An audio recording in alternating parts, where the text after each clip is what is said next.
I'm Tricia McLaughlin. I'm the Assistant Secretary for Public Affairs at the Department of Homeland Security. I'm joined by Acting ICE Director Todd Lyons and Madison Sheehan, the Deputy Director.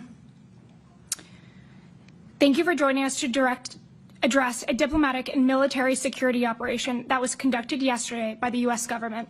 We conducted a deportation flight from Texas to remove some of the most barbaric, violent individuals illegally in the United States. No country on earth wanted to accept them because their crimes are so uniquely monstrous and barbaric. These heinous individuals have terrorized American streets for too long. Every single one of them was convicted of a heinous crime: murder, rape, child rape, rape of a mentally and physically handicapped victim. Thanks to the courageous work of the State Department and ICE and the President's National Security Team, we found a nation that was willing to accept custody of these vicious illegal aliens. Tyler, Mr. We are Bolden, removing these convicted criminals from American soil so they can never hurt another American victim, American man, child, or woman. They can never attack witnesses, families, victims, or anyone else.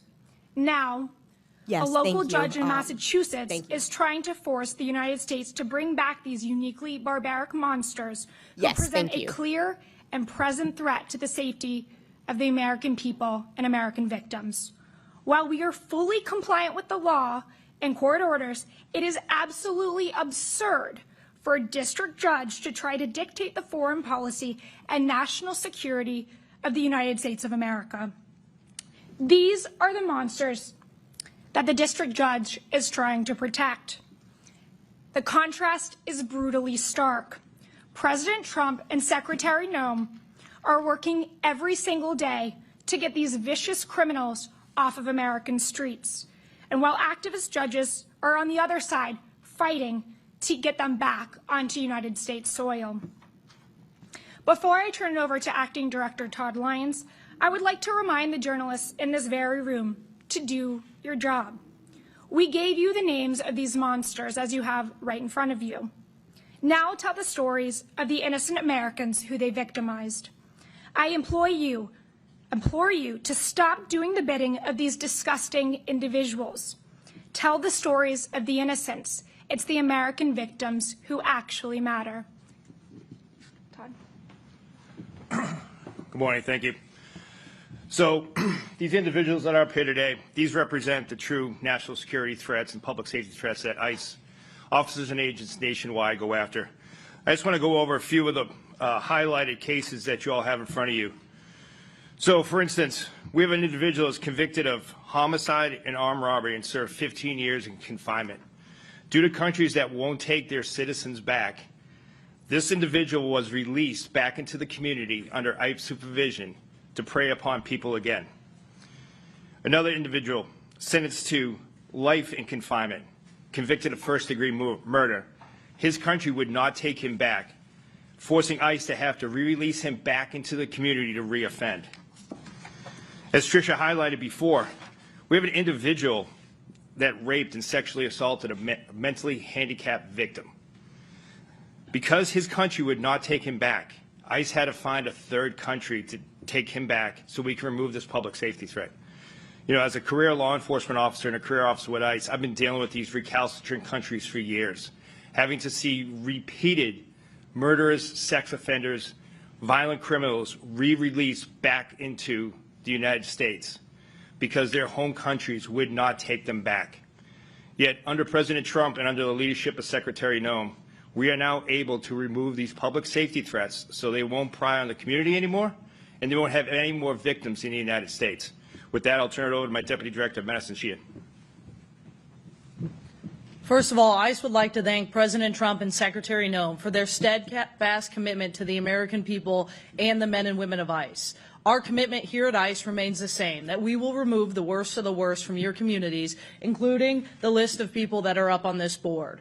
As we work every day to make the American people safer, we see activist judges stepping in a way that we have never seen before to put criminals first and not the American people. This judge wants these criminals, these rapists, murderers, out on the streets in your communities. ICE will not let that happen and will continue to fight and put the American people first as the mandate President Trump received to make sure that we keep America safe. Thank you. Thank you, Madison. And with that, we'll take just a few questions. Say your name and outlet, Ted. Ted Hessen with Reuters. Can you clarify, are these 8 people that you are trying to deport to Sudan or South Sudan? And if so, why South Sudan? Where are they now? And are these the only 8 on the flight, and are there others? These are the only 8 on the flight. Because of safety and operational security, we cannot tell you what the final destination for these individuals will be. Brittany, Axios? Yeah, Brittany Gibson, Axios. The judge asked that you keep these individuals in U.S. custody once this flight lands. Is that being followed through? Has the flight landed yet? Do they remain on the plane, essentially? They're still in DHS custody as far as their exact whereabouts, again, because of operational security, and given these are such violent criminals, rapists, child rapists, as I've mentioned, we cannot disclose that. One more follow-up on recalcitrant countries. As you're looking for these third countries, can you just elaborate on how you're working with the State Department to identify these potential partners, and what other countries are on the list? Obviously, El Salvador, potentially South Sudan, a few others have been floated. Could you just clarify that? Yes, State Department has been a fantastic partner and brokering these agreements, again, especially when it comes to truly the worst of the worst individuals, countries that did not want to accept these heinous individuals. We're grateful that we found a nation through the State Department to do that.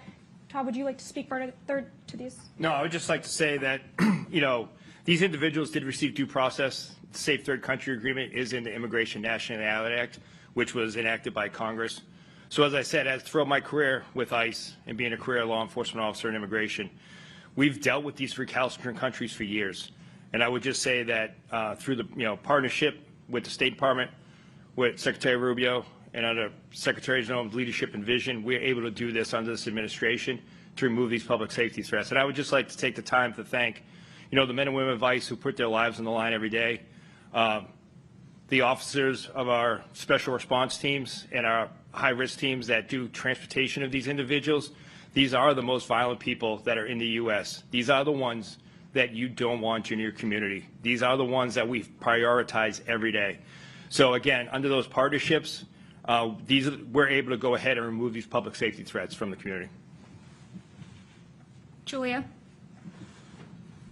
Thank you. Could you talk more about the agreement with South Sudan once these people were going to arrive there? Was the agreement that they would be incarcerated, much like the SICA prison conditions in El Salvador? And were each of their home countries actually notified? In other words, did you try to send them back to their home countries before you made this decision? Yeah, I would caution you to make the assumption that their final destination is South Sudan. As far as that agreement goes, I would definitely refer you to the State Department's for specifics, but perhaps Madison or Todd, you'd like to add something here? So sure.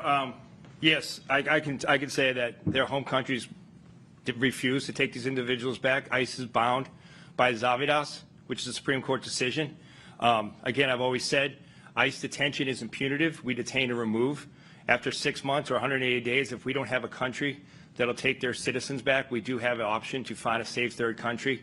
And in all these cases, these individuals were from countries that were recalcitrant or had impediments or life sentences that led to them not being able to move to their home nation. So for that, ICE would go ahead and follow the laws enacted by Congress to find a safe third country. South Sudan is considered a safe third country? So I can't talk as far as the State Department and agreements made at this administration as far as where this final destination is for these individuals. So again, I refer you to State Department. I think we'll take one more. Priscilla? Thank you. In a court declaration yesterday evening, one of the attorneys said that when she reached out about her Burmese client, that she was told by an officer that it was South Sudan.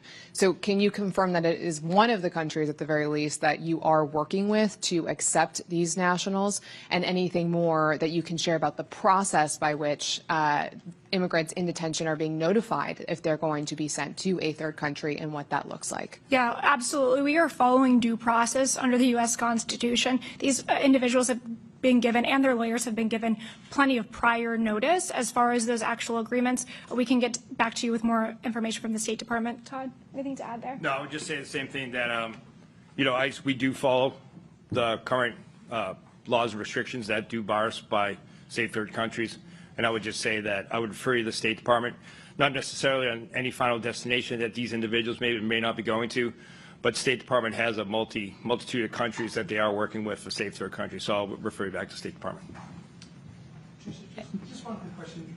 You're saying to not conclude that we're going to South Sudan.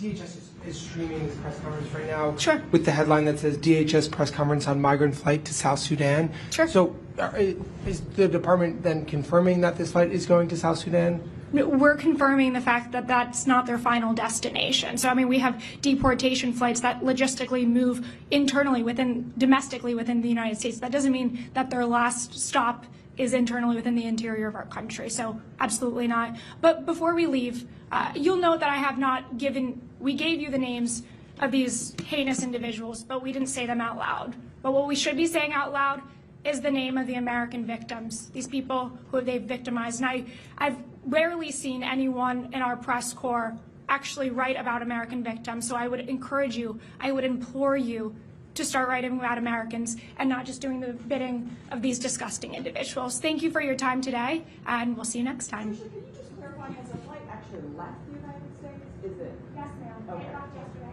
Thank you all. Thank you. Thank you. Thank you.